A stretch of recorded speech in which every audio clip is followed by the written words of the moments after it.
नमस्कार, मैं डॉक्टर जयप्रकाश पालीवाल, संचालक पालीवाल हॉस्पिटल आईएसबीटी भोपाल।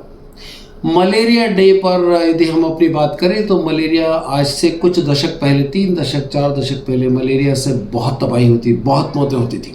मध्य प्रदेश में बहुत मौतें होती थी, हिंदुस्तान में बहुत मौतें होती थी, और इन मौतों में सबसे बड़े कारण जो रहते थे, निश्चित तौर पर चिकित्सा का जो स्तर था वो तो बहुत खराब था ही।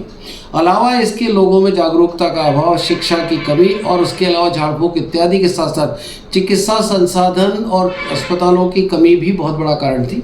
और उस वक्त लोग मलेरिया के प्रति इस तरह जागरूक नहीं थे और वो उसे एकात्रा और दुआत्रा इस तरह की बीमारियों में समझते थे और कहीं न कहीं अपने स्वास्थ्य के प्रति लापरवाही करते थे। संसाधनों का अभाव, आवागमन का अभाव, शैक्षणिक योग्यता का अभाव, उसके अलावा सैनिटेशन का, साफ सफाई का अभाव और साथ में लोगों में जागरूकता का अभाव के साथ साथ चिकित्सा मापदंडों में चिकित्सा की सुविधाओं का भी अभाव, बहुत सारे कारण थे। धीरे धीरे इन कारणों को हमने दूर किया और इन कारणों को दूर करते करते आज हम एक शिक्षित समाज की तरफ जा रहे हैं, एक उन्नत राष्ट्र की तरफ जा रहे हैं, एक उन्नत प्रदेश की तरफ जा रहे हैं। मलेरिया के बारे में देखें तो सामान्य तौर पर मलेरिया मच्छर के काटने से होता है, लेकिन मच्छरों की बात करें तो 2 प्रकार के मच्छर होते हैं।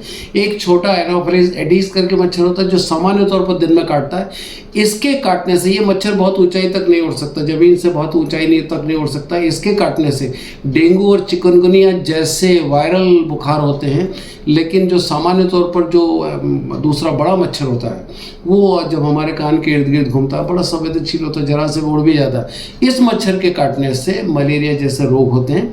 और फिर मलेरिया भी कई तरह का होता है, जिसमें फैल्सिपारम मलेरिया बहुत घातक होता है जो मस्तिष्क पे चढ़ जाता है। आज मलेरिया के रोगियों की संख्या बहुत कम है, इसके लिए शासन धन्यवाद का पात्र है, प्रशासन बधाई का पात्र है और जनता भी, मैं समझता हूँ कहीं न कहीं उनको भी मैं बधाई देना चाहता हूँ कि उनकी जागरूकता की वजह से और उनकी शिक्षा की वजह से हम धीरे धीरे मलेरिया से मुक्ति पाते चले जा रहे हैं। मलेरिया के मरीजों की संख्या कम हुई, हम मलेरिया मुक्त देश की कल्पना कर सकते हैं। जैसे हमने हमारे देश को चिकन पॉक्स से, पोलियो से मुक्त किया, वैसे हम मलेरिया मुक्त मध्य प्रदेश की और मलेरिया मुक्त देश की, भारत देश की कल्पना कर सकते हैं। हमारी योग्यता, हमारी दक्षता, हमारी क्षमता, हर एक चीज़ को यदि हम इस बारे में लगाएंगे तो कहीं न कहीं आज आए मलेरिया दिवस पर ये संकल्प लें कि मलेरिया मुक्त मध्य प्रदेश और मलेरिया मुक्त देश की जो संकल्पना शासन ने दी है, हम सबके हित में उसको सफल करने के लिए कहीं न कहीं हमारा योगदान दें। मलेरिया में सिर्फ एक चीज़ ध्यान रखें कि यदि बुखार आया है, सर्दी लग गया है, नियमित आ रहा है, लेकिन उस बुखार के साथ यदि सर्दी, खांसी, जुकाम नहीं है तो मान के चले कि वो 80% मलेरिया ही होगा। ऐसे में पैरासीटामोल लें, चिकित्सक के पास पहुँचकर उचित निर्णय लेकर इलाज कराएं।